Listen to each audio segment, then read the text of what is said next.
Bonjour, ici Joël Spinks et bienvenue à l'émission Vie de foi. Aujourd'hui, nous avons avec nous des invités qui nous viennent de la Belgique, le pasteur Beumier et son épouse Christine. Soyez les bienvenus aujourd'hui avec nous à l'émission Vie de foi. Bonjour. Et Merci, on a vraiment eu du plaisir jusqu'à présent en parlant de la guérison divine. Nous avons entendu parler de votre témoignage, comment Dieu vous a guéri. Oui. C'est merveilleux de savoir que Jésus n'a pas changé. Absolument. Dieu n'a pas pris de la retraite. Hein? J'ai fini. Non, mais le Seigneur continue aujourd'hui et vous avez un puissant ministère de guérison partout à travers le monde où vous voyagez, vous priez pour les malades sont guéris. Et puis c'est merveilleux, ça stimule notre foi. Et puis pour nos internautes, les gens à la maison, à la télévision ou à la radio, peu importe, je suis certain qu'il y a des gens qui sont en train de grandir et se dire, si Dieu est capable d'utiliser ce couple, peut-être Dieu va me guérir et peut-être même je pourrais prier pour les malades et les voir guérir. Oui. Et moi, je crois que c'est ça le cœur de Dieu. Dieu ne veut pas que ce soit juste toujours des évangélistes ou des pasteurs, mais le corps de Christ est appelé à représenter le cœur de Dieu. Et puis, je vois, présentement, on est comme dans un genre de réveil où l'Église se mobilise. Je ne sais pas si vous voyez ça un peu dans vos voyages, comme vous voyagez partout, si vous voyez des chrétiens commencer à vraiment croire que Dieu va se servir d'eux. De plus en plus. Tout à fait, oui, c'est ce qu'on voit. Et à propos de ça, Jésus disait dans Marc, chapitre 16, et au verset 15, juste avant de monter au ciel, il dit « Allez par tout le monde et prêchez la bonne nouvelle à toute la création. Celui qui croira et qui sera baptisé sera sauvé, mais celui qui ne croira pas sera condamné. Et voici les miracles qui accompagneront ceux qui auront cru. » Il ne dit pas les miracles qui accompagneront les évangélistes ou les pasteurs ou les ministres particuliers, mais il dit ceux qui auront cru. En mon nom, ils chasseront les démons, ils parleront de nouvelles langues, ils saisiront des serpents, s'ils boivent quelques breuvages mortels, il ne leur fera point de mal. Ils imposeront les mains aux malades et les malades seront guéris. Jésus ne dit même pas, ils imposeront les mains aux malades et de temps en temps, ils verront un malade guéri. Il n'y a pas d'option. C'est ils imposeront les mains aux malades et les malades seront guéris. Voilà les signes qui accompagnent non pas les apôtres, mais ceux qui auront cru au témoignage des apôtres. C'est-à-dire à nous qui croyons aujourd'hui que la parole de Dieu est la vérité. Tout croyant a cette autorité de prier pour les malades, d'imposer les mains aux malades et de voir les malades guéris. Même les nouveaux sauvés. Quelqu'un qui accepte Jésus aujourd'hui, il peut rentrer chez lui, voir son enfant malade, prier pour lui. Absolument. Et voir la guérison. Des fois, on s'imagine qu'il faut avoir 20 ans de vie chrétienne. Non, c'est facile. Mais je peux vous dire même ma petite Félicité qui a 9 ans aujourd'hui. Il y a 2 semaines, à l'école du dimanche, on appelle, nous, l'Académie de la foi. En fait, c'est Super Kid Academy. Celle qui enseignait disait, bien, on va prier pour les malades aujourd'hui, même avec les jeunes enfants. Là. Et puis, elle disait, bien, là, je vais prier et vous pouvez vous imposer les mains si vous avez un malaise. Et puis, ma Félicité, qui portait des lunettes, elle dit, bien, moi, je vais prier pour mes yeux. Et puis, elle s'est imposée ses mains sur ses yeux. Et puis, ça faisait, je pense, 2 ans qu'elle portait des lunettes pour voir à l'école. Et puis là, elle est à l'école, puis coudonc, elle voit tout le temps brouillé. Elle n'était plus capable de porter ses lunettes. Puis finalement, moi, on s'est informé qu'est-ce qui s'est passé. Elle dit, bien, j'ai prié. Dimanche passé, j'ai prié. Et puis 2 jours plus tard, elle était totalement guérie. Gloire à Dieu. Je trouve ça super. Gloire à Dieu. Peut-être moi, j'ai besoin de prier la même prière. La foi d'un enfant. Ouais. Jésus disait, ayez la foi comme un petit enfant. Oui, c'est ça. Sauf que c'est pour tout le monde. Pas se poser trop de questions. Là. C'est pour tout le monde. Amen. C'est merveilleux. Et puis, ce que je trouve super aussi, c'est que même des nouveaux chrétiens, comme vous dites, mercredi soir passé, j'ai prêché sur, en tout cas, le surnaturel et tout ça. Et puis, il y avait une femme qui était avec nous depuis peut-être quelques années, 2-3 ans, mais est quand même nouvelle dans la foi. Et puis, j'ai prêché comment on peut recevoir dans notre corps même comme l'onction qui nous montre où la personne a besoin de guérison. On va pouvoir en parler peut-être comment l'onction travaille avec vous. Mais elle, en tant que nouvelle chrétienne, quand même assez nouvelle dans la foi, a entendu ça dans une soirée. Et puis, vers la fin de la soirée, j'ai dit, maintenant, on va exercer ce qu'on a appris. Et puis, elle dit, est-ce qu'il y a quelqu'un ici qui a mal à telle place dans le corps? Et puis, il y avait justement une sœur dans l'assemblée qui avait ce malaise. Puis, elle dit, c'est moi. Et puis, cette jeune chrétienne est allée prier pour elle, a imposé les mains. Elle disait devant tout le monde, elle dit, mon cœur va comme ça, mais elle était vraiment nerveuse de prier à haute voix devant l'Église. Mais la sœur a été instantanément guérie. Donc, moi, je trouve ça merveilleux. Donc, c'est pas juste pour les évangélistes, c'est pour tous ceux qui vont avoir cru. C'est ça. Donc, même les téléspectateurs aujourd'hui, si vous croyez, vous pouvez prier pour les malades. Amen. Mais on va parler un peu de l'onction, parce que l'onction, c'est vraiment important de comprendre que nous ne travaillons pas d'une façon naturelle, mais c'est le Saint-Esprit à travers nos vies qui peut faire ces miracles-là. C'est cela. Et la Bible dit justement, dans Actes 10, 38, que Dieu a oint du Saint-Esprit et de force Jésus de Nazareth, qui allait de lieu en lieu et qui guérissait tous ceux qui étaient sous l'empire du diable. Il faisait du bien et guérissait tous ceux qui étaient sous l'empire du diable, car Dieu était avec lui. D'abord, dans ce passage, on voit la communion entre le Père, le Fils et le Saint-Esprit. Un seul Dieu, mais une communion extraordinaire. Et Jésus va dire dans Luc chapitre 4, verset 18, qu'il a reçu l'onction, qu'il est oint pour apporter de bonnes nouvelles. Et nous avons besoin d'onction. Nous avons besoin de la présence manifestée de Dieu dans nos vies. Et à travers de nous, il va toucher les personnes. Nous sommes des canaux. Des canaux, et il faut que le canal soit bien nettoyé, qu'il soit pur. Et ça, c'est facile, n'est-ce pas? Par la prière, par la repentance, par la mise en ordre de nos vies, nous devenons un canal. Il y a un texte dans Hébreux, chapitre 2, verset 4, qui dit « Dieu appuyant leur témoignage par des signes, des prodiges et divers miracles, et par les dons du Saint-Esprit distribués selon sa volonté. » On voit ici que le Saint-Esprit, il est tout à fait inclus et partie prenante de la guérison. C'est lui qui va appliquer l'œuvre de Jésus à la croix, les meurtrissures de Christ, l'expiation de Jésus à la croix. C'est le Saint-Esprit qui va l'appliquer sur la personne pour qui nous prions. C'est donc l'œuvre de Dieu. Et chaque chrétien, chaque chrétienne du monde entier, s'il croit cela, par la foi, va avoir des guérisons. Nous avons un institut de guérison.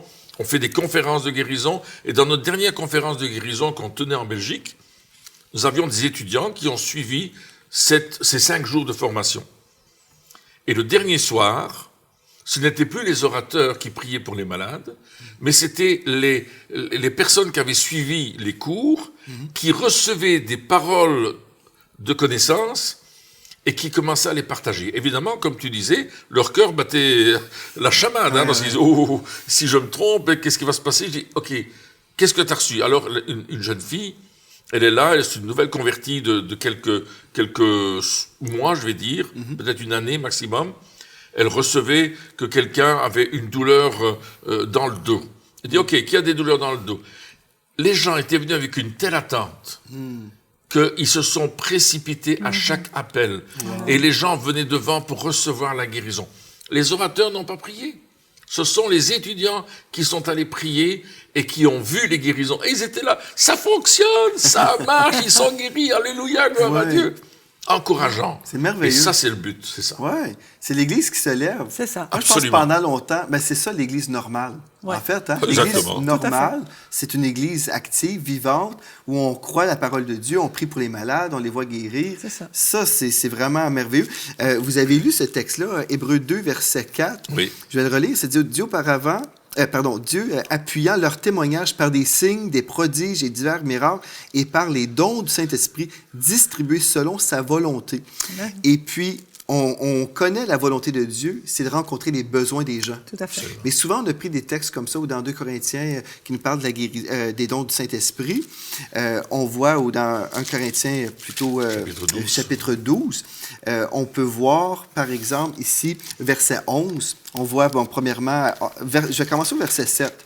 1 Corinthiens chapitre 12 et verset 7, où nous lisons « Or, à chacun, la manifestation de l'Esprit est donnée pour l'utilité commune. » Et puis là, on voit tous les dons du Saint-Esprit. Si on va au verset 11, c'est-à-dire « Un seul et même Esprit opère toutes ces choses, les distribuant à chacun en particulier comme il veut. » Et souvent, on a dit « Ah bien, c'est si Dieu le veut. » C'est ça qu'on a fait avec ce texte-là. Exactement. Si Dieu veut faire quelque chose, il va faire quelque chose. Et si Dieu veut se servir de moi, il va le faire. Et finalement, on a été totalement passif, puis on s'est dit, si Dieu le veut. Mais c'est pas ça que ça dit, le texte. Ça dit pas si Dieu le veut. Occasionnellement, peut-être, on va voir un des dons du Saint-Esprit en opération, mais ça dit comme il veut. Et la façon dont moi je vois ça, on doit discerner ce que Dieu veut dans une situation. Si quelqu'un est malade, peut-être c'est le don des guérisons qui devrait se manifester. Absolument. Mais ce qu'on peut voir, c'est que Dieu veut agir selon le besoin des personnes. Exact. Et ce que Dieu recherche, c'est des gens disponibles qui sont qui sont ouverts, premièrement, qui sont ouverts au don du Saint-Esprit, et non seulement qui sont ouverts, mais qui aspirent au don spirituel. Donc, si on n'a même pas de désir ou on n'a même pas d'ouverture, c'est difficile de couler avec le Saint-Esprit. Mais pour vous, ça fait des années que vous êtes avec l'Esprit de Dieu dans ce ministère-là. Vous voyez des signes, des prodiges, des miracles, toutes ces choses merveilleuses-là.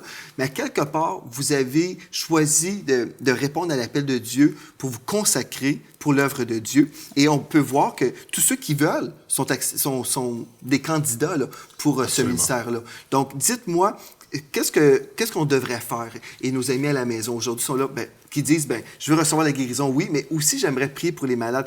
Qu'est-ce que ces gens-là peuvent faire aujourd'hui d'une façon pratique pour commencer à vivre le surnaturel dans leur vie?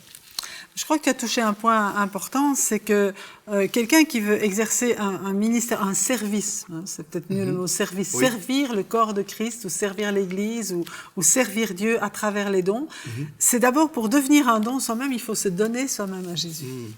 Il faut que toute notre vie soit consacrée au Seigneur. Si on veut garder une partie pour soi, quelque part, on va manquer quelque chose. Mais Dieu, il nous a tout donné. Jésus s'est donné entièrement pour nous, et il s'est livré complètement à la croix. Et il nous dit, mon fils, donne-moi ton cœur. Et quand on se donne à Dieu, et notamment dans Romains, j'aime ce passage de Romains chapitre 12, on va le lire ensemble si vous voulez bien. Mais oui.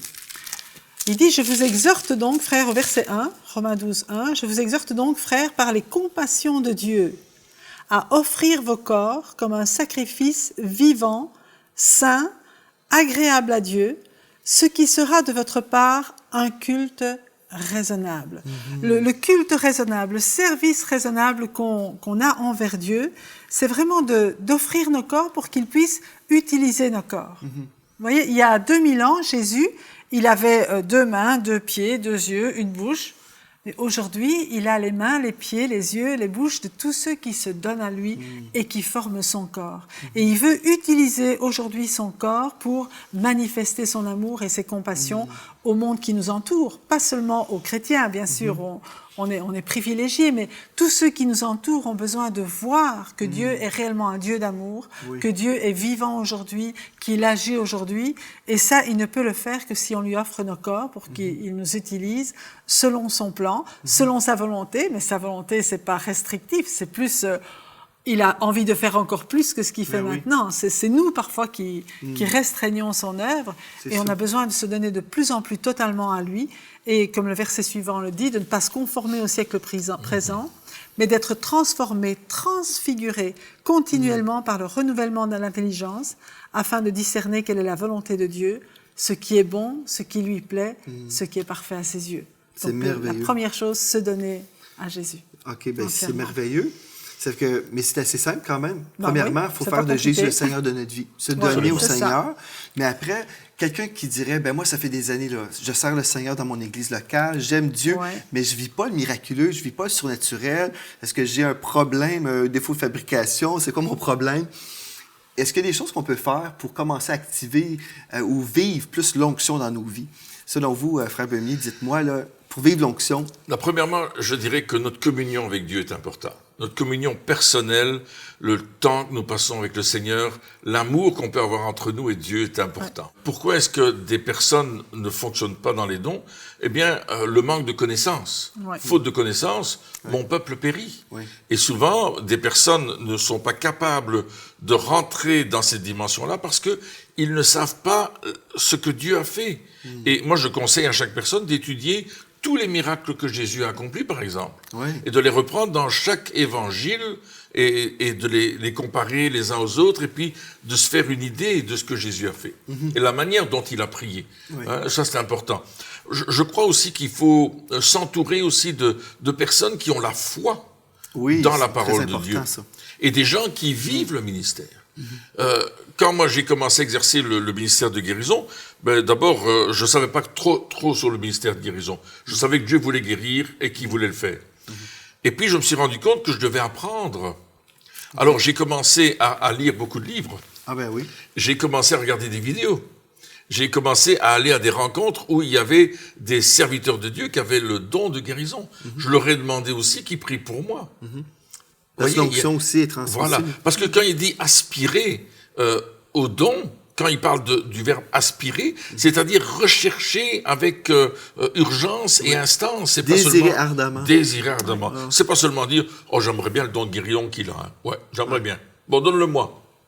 Ça marche pas comme ça. Non. On va travailler notre don de guérison. On va exercer la parole de Dieu dans nos cœurs. On va pouvoir confronter les puissances des ténèbres qui viennent nous dire non, ça marchera pas. Parce qu'il faut que nous soyons équipés. On peut se trouver devant des personnes qui sont, comme la Bible raconte, cette femme qui était courbée. Ben, Jésus a dit que d'abord qu'elle était liée par un esprit. Il y a des maladies qui sont des mauvais esprits qui lient les personnes. Ouais. Et tu te trouves devant une personne qui, tout d'un coup, manifeste une puissance. Et ça m'est arrivé dernièrement. La personne pour qui je priais a commencé à avoir un visage qui se déformait, à sortir des sons bizarres, etc. Et je dis, oh, il y a un habitant. On va le déloger. Et puis j'ai parlé... Non, c'était pas le Saint-Esprit. J'ai parlé avec la dame, j'ai dit, vous savez, vous avez autorité sur cette puissance. Elle était chrétienne. Et vous n'êtes pas obligé de subir sa pression dans votre vie. Est-ce que vous êtes d'accord de lui dire qu'elle n'a plus aucun droit dans votre vie? Et alors, la prière était difficile à sortir, mais quand elle l'a eu sortie, au nom de Jésus, on a chassé cette puissance, et waouh, elle était instantanément délivrée et guérie. Gloire à Dieu. La puissance de Dieu. On a besoin de l'onction pour ça. Il y a une chose très importante qu'on doit retirer. Vous avez commencé en disant, ça prend du temps. Ah oui. Et si on aspire vraiment, on souhaite vivre le surnaturel, on veut vivre l'onction de Dieu, bien, on doit passer du temps avec Dieu. Dans la prière, la recherche de sa présence, du temps dans la parole, on sait se transformer comme on vient de lire, soit transformé ou métamorphosé, on devient une nouvelle personne. Comment? Bien, c'est en passant du temps avec Dieu. Si on passe du temps, et moi, ce que j'ai vécu, des fois, on peut travailler pour le Seigneur. On est très occupé, on travaille. Des fois, on peut travailler même des 12, 13, 14, 15 heures par jour quand on est dans le ministère. On peut passer des heures et des heures. Absolument. Mais ce que Dieu recherche, c'est pas simplement notre travail pour lui, mais c'est de passer du temps avec lui. Et c'est là où on peut rentabiliser, si on peut dire d'une certaine façon. On peut passer des heures et des heures, mais on va économiser des heures de travail.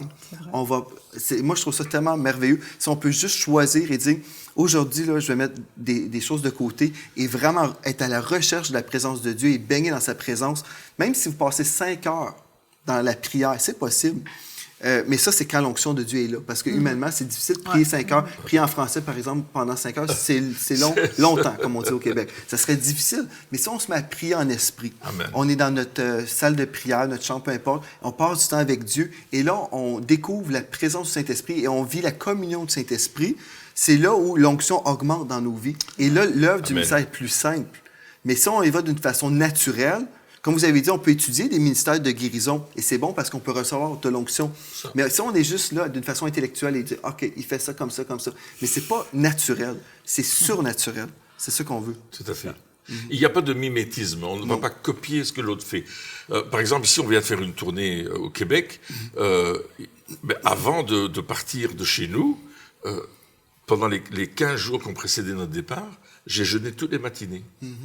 Pris du temps avec le Seigneur, pris du temps avec lui, laissé le Seigneur me parler, me préparer pour chaque église qu'on allait visiter, mettre dans la prière, etc. Pour recevoir la parole de Dieu. Pour recevoir la parole de Dieu, et plus que ça, pour que Dieu prépare lui-même le terrain. Alors que quand on arrivait là, les choses ont été faciles. Et c'est pour ça qu'on a vu des centaines de guérisons durant notre tournée ici. Gloire à Dieu. Vraiment. Et dites-moi, là, ce que vous vivez dans l'onction, peut-être, je ne sais pas si vous voulez nous partager un peu comment vous vivez l'onction de Dieu dans votre temps de prière, même vous, Christine, vous faites répondre un peu. Peut-être quelqu'un à la maison se dirait, OK, je veux prier, je veux passer du temps avec Dieu, c'est bien, je comprends ça. Mais là, comment faire vraiment vivre l'onction? Dans votre cas, par exemple, dites-moi ce que vous faites. Pour quelqu'un, peut-être un nouveau chrétien, peut-être même un chrétien depuis 20 ans, vous êtes là, mais vous ne savez pas trop comment être consacré. Qu'est-ce qu'on peut faire, là? Quelqu'un qui ne connaît rien là-dedans. Alors, simplement, moi, je vais dans ma pièce de prière, qui est mon bureau, en fait, et je commence à louer le Seigneur, à le remercier pour la journée, à lui présenter la journée. Je prie tous les jours, mon épouse et moi, nous prions tous les jours pour notre famille. Oui. Nous mettons chacun de nos enfants, nos petits-enfants, etc., devant le Seigneur. Nous prions pour les responsables de l'Église, pour l'Église. Alors ça, c'est fait. Ça, c'est la première shot. Hein. Oui. Et ensuite, on va commencer à prier pour d'autres choses. Et lire la parole de Dieu, louer le Seigneur, par groupe. Vous voyez, parfois, tu te sens plus poussé à louer le Seigneur, et puis tu lis la parole. Et puis tu prends du temps de prière à nouveau sur ce que tu as lu. Il y a des choses qui t'inspirent. La parole de Dieu nous montre des bons exemples à suivre. Elle nous enseigne des choses qu'on ne connaissait pas, une nouvelle révélation. Commence à prendre des notes aussi. Je ne fais pas de temps de prière sans avoir un carnet à côté de moi pour écrire ce que je reçois. Hein? Et mon temps de prière aussi, c'est pas seulement à ce moment-là, le matin quand je me réveille, tout de suite. Ouais. Je mets ma pensée vers Dieu et je dis Seigneur, qu'est-ce que tu veux aujourd'hui pour cette journée, comment tu veux la faire? Et voilà un peu le moment. Et puis, il y a des moments où tu es environné de la présence de Dieu, c'est inexplicable, c'est quelque chose de formidable où Dieu te parle, Dieu te console. On a parfois des difficultés à rencontrer en tant que pasteur ou responsable spirituel, tu as des conflits des défis qu'il faut relever. Ouais. Et puis là, on se met ça devant Dieu, puis Dieu nous donne la paix, la solution, la sagesse, le conseil. C'est comme ça que ça fonctionne. C'est merveilleux. Puis à chaque matin, quand on se réveille, l'Esprit de Dieu connaît déjà les défis à l'avance. Amen. Et des fois, on se réveille, on connaît déjà des défis. Puis on se dit, moi, une fois, j'ai dit au Seigneur, Seigneur, quand tu m'as appelé à faire ce ministère-là, tu connaissais qu'un jour, je vivrais ce défi. Donc, s'il vous plaît, dis-moi quoi faire. C'est là où on peut être dépendant sur Dieu et Dieu nous dit, voici ce que tu dois faire. Et là, on va s'épargner des problèmes. Absolument. Et vous, Christine, est-ce qu'il y a des choses que vous voulez partager? Oui, moi, je crois que ce qui est important, et même pour les nouveaux chrétiens, c'est vraiment de s'attacher à la parole de Dieu. Parce que la parole de Dieu, on prie, et c'est important de prier, mais Dieu, il nous répond aussi à travers sa parole. Ah, oui. C'est comme un dialogue. Et si la prière peut être alimentée par la parole en disant « Oh Seigneur, j'ai lu ça, c'est pour moi.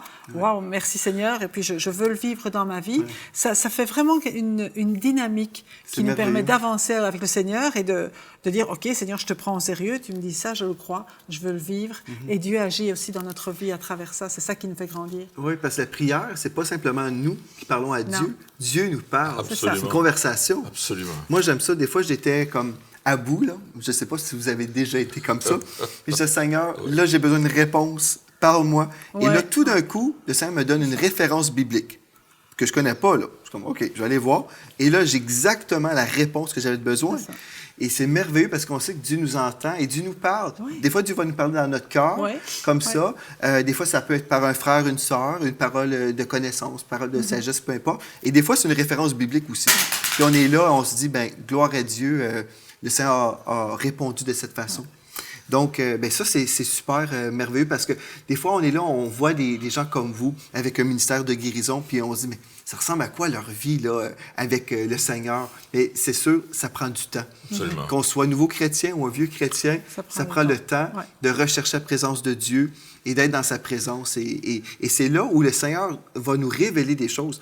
Je ne sais pas si dans votre ministère, si le Seigneur vous a déjà révélé, même avant, admettons, vous allez prier pour les malades en soirée, et le jour, est-ce que le Seigneur vous a déjà montré des choses à l'avance? Absolument. Oui.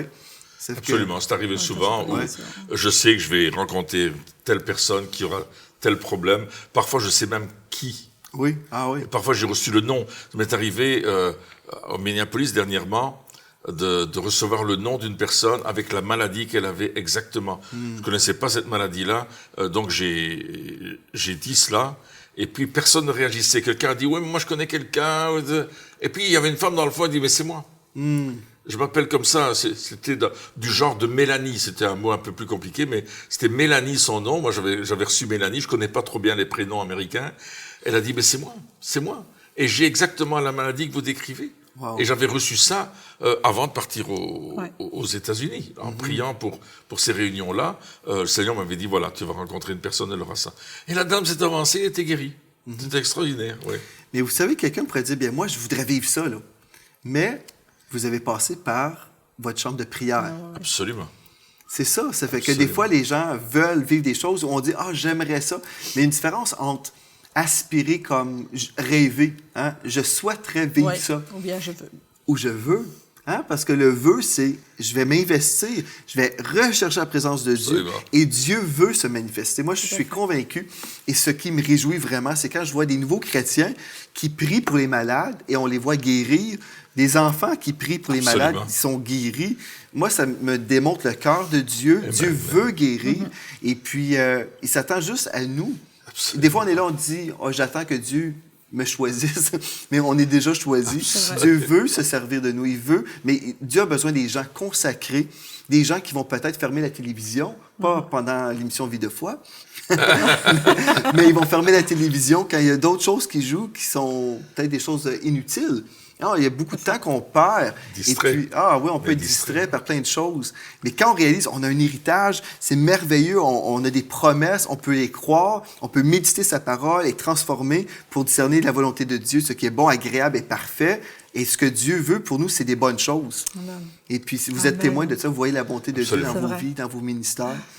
C'est gloire à Dieu pour tout ça. Et je voudrais dire aussi qu'il faut apprendre à écouter Dieu. Et si on se lance dans ce processus-là, il ne faut pas avoir peur de se tromper. Oui. Et il faut savoir rire de soi-même. Oui. Hein? J'ai un ami qui absolument, à un certain moment, il a dit, voilà, il y a une femme qui a un problème à la prostate.